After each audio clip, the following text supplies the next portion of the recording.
14 de outubro de 2012, 39 mil metros de altura e Felix Baumgartner está na beira do espaço. 8 milhões de pessoas assistindo ao vivo pelo YouTube, recorde absoluto na plataforma. Ele abre a porta, olha pro planeta lá embaixo e pula. Velocidade máxima de 1.357 km por hora. Ele foi o primeiro humano a romper a barreira do som em queda livre. O custo estimado do evento, cerca de 120 milhões de dólares. E o retorno declarado, cerca de 6 bilhões em valor de mídia. Mas o que você acabou de ver não foi um anúncio, foi um capítulo do manual de uma marca que aprendeu a dominar o jogo da atenção humana. A Red Bull não vende energético e nunca vendeu. Ela vende adrenalina, cultura e história. E quando você possui atenção, o produto é apenas um mero detalhe. Meu nome é Lucas Simão, gerenciei mais de 2 bilhões de reais em verba de marketing nos últimos anos. E a Red Bull provou uma coisa: quem possui atenção não precisa vender nada. 1984, em Bangkok. Dietrich Mateschitz, executivo austríaco de pasta de dente, estava cansado da viagem. Um colega local ofereceu uma bebida, Crate Deng. Toma isso, vai passar. Ele toma e o jet lag some na hora. Mateschitz pensa, isso deve funcionar na Europa. Em 1987, ele faz a parceria com o Chaleo, o criador da bebida que ele havia experimentado alguns anos atrás. O investimento foi de aproximadamente $1 milhão, 49% para cada e 2% para o filho de Chaleo. Eles reformularam o sabor, adicionaram um gás e criaram uma lata Slim azul e prata, icônica e inconfundível. Em 1º de abril de 1987, eles lançam o produto pela primeira vez na Áustria, mas Mateschitz não compra TV, não vai para o supermercado, ele faz guerrilha. Wings Team, estudantes universitários entregando latas em festas, baladas e campeonatos, fazendo com que o produto parecesse proibido, exclusivo, quase que underground. E aí nasce o slogan que muda tudo. Red Bull te dá asas. Essa é uma frase que não vende cafeína, ela vende um estilo de vida. Enquanto o mundo tentava copiar o produto, a Red Bull mudou o jogo. As empresas normais fazem assim, elas criam um produto, compram mídia, anunciam e vendem. A Red Bull inverteu completamente isso. Nasce a Red Bull Media House. Não é um departamento de marketing, é um estúdio de produção. Também teve a revista The Red Bulletin, com mais de 5 milhões de leitores. Red Bull Content Pool, um banco com milhares de vídeos e fotos. Red Bull Records, uma gravadora exclusiva para eles. Eles não compram espaço publicitário, eles literalmente criam um espaço. Por exemplo, em 2011, o filme The Art of Flight, um documentário de snowboard, teve o custo de $2 milhões.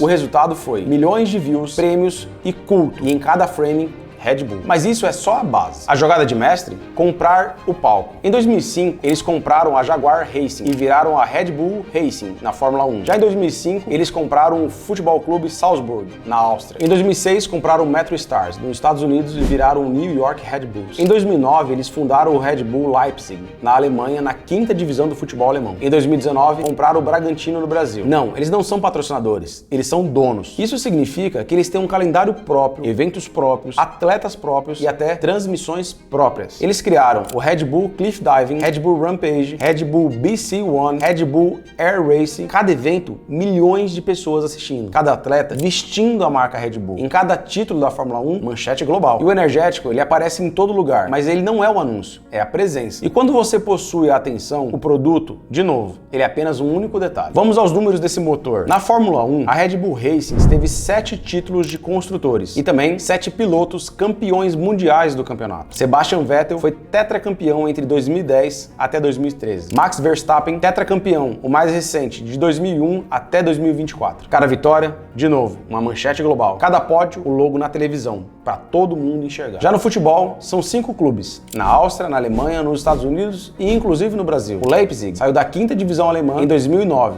e hoje é Champions League. O Red Bull Bragantino, vice-campeão da Sul-Americana em 2021. Quanto aos atletas, são mais de 125 atletas patrocinados, em 18 modalidades e em 49 diferentes países, gerando conteúdo todo santo dia. A Red Bull tem eventos proprietários, o Red Bull Rampage, que é de mountain bike, ou o Red Bull Cliff Diving, que são de saltos de penhascos. Também tem o Red Bull BC One, que é um campeonato de breakdance, ou o Red Bull Air Race, que é um campeonato de aviões. Eles têm um calendário completo, uma identidade visual própria e é uma audiência literalmente global. E tudo isso alimenta o flywheel no final. Conteúdo gera comunidade, a comunidade vai pro evento ao vivo, o evento gera mídia espontânea e mídia vende mais latas no final do dia. Mas tudo isso era preparação para o momento Apollo, que aconteceu em 14 de outubro de 2012. Após 5 longos anos de planejamento, Felix Baumgartner, austríaco e paraquedista extremo, junto de Joe Kinkner, americano e dono do recorde anterior de 1960, como seu mentor, com um único objetivo: saltar 39 mil metros e romper a barreira do som em queda livre. Sim,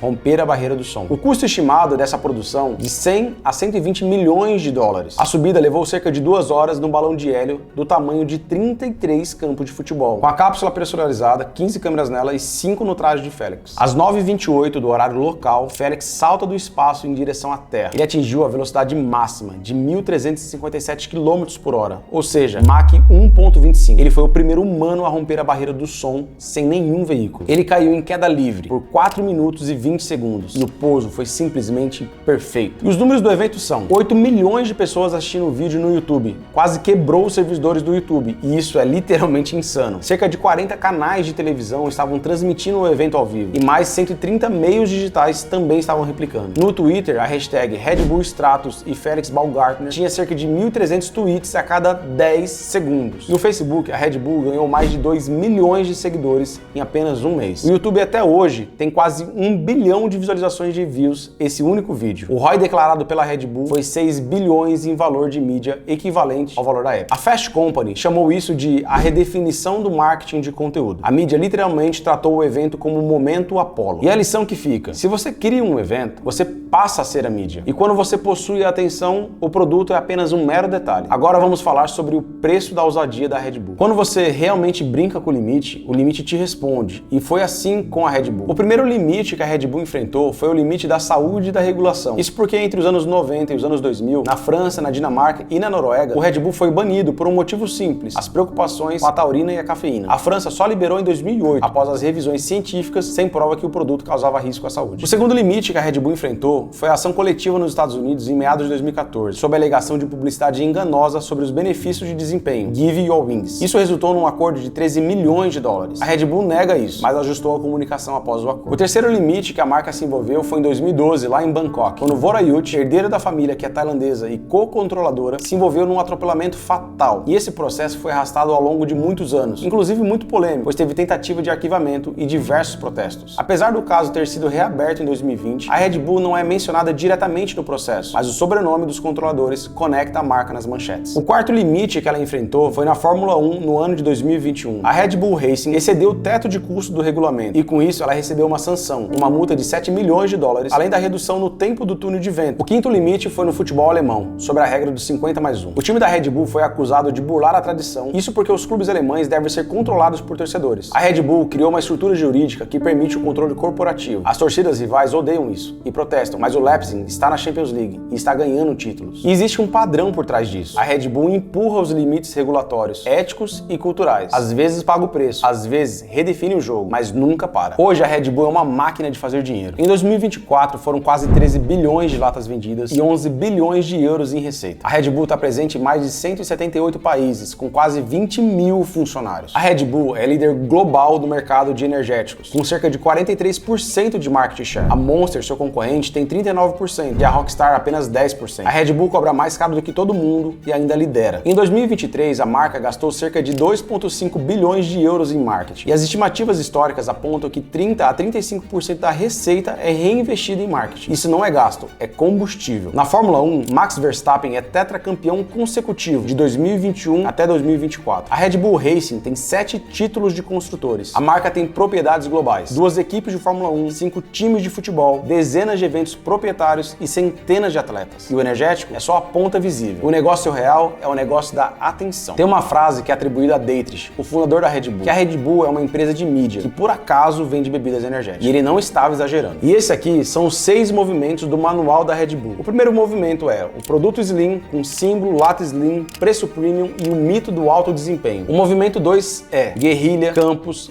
baladas e exclusividades. É o FOMO antes mesmo do FOMO existir. O terceiro movimento são propriedades esportivas, com equipes, eventos, atletas, audiências próprias e recorrente. O quarto movimento é a Media House, captura a monetização da atenção com filmes, streams e redes sociais. O quinto movimento, momentos icônicos, Red Bull Stratos, picos globais de awareness e eventos que viram lendas. E por fim, a expansão geográfica, multiclubes, pipeline de talentos e distribuição cultural ao redor do globo. O resultado disso, quase 13 bilhões de latas vendidas apenas em 2024 e 11 bilhões de euros em receita. A Red Bull é líder global há décadas. Mas o segredo não é o energético, e nunca foi. É possuir a atenção. Enquanto a Coca-Cola compra anúncios no Super Bowl, a Red Bull, por ter um time no Super Bowl, por diversas vezes no ano, ela é a Super Bowl. Quando a mídia é sua, o CAC vira público e o brand equity paga dividendo para sempre. O risco disso, ele é ético, regulatório e também reputacional. Mas o prêmio é vender bilhões contando histórias que ninguém tem coragem de contar. Quando você possui a atenção, de novo, o produto é apenas um detalhe. Se você curte casos que mostram como empresas realmente crescem, com números, estratégias e controvérsias, se inscreve aqui no canal. Toda semana vem um estudo que vai além do marketing bonito e que ninguém tem coragem de mostrar. E me conta aqui nos comentários, você teria coragem de investir quase 3 bilhões de dólares por ano em marketing ou pular do espaço? Comenta aqui qual foi a estratégia da Red Bull que mais te chamou a atenção. E se você gostou desse vídeo, deixa seu like aqui e envie esse vídeo para aquele seu amigo empreendedor que curte saber sobre as marcas que mais crescem no mundo e quer saber os bastidores delas. Nos vemos no próximo vídeo.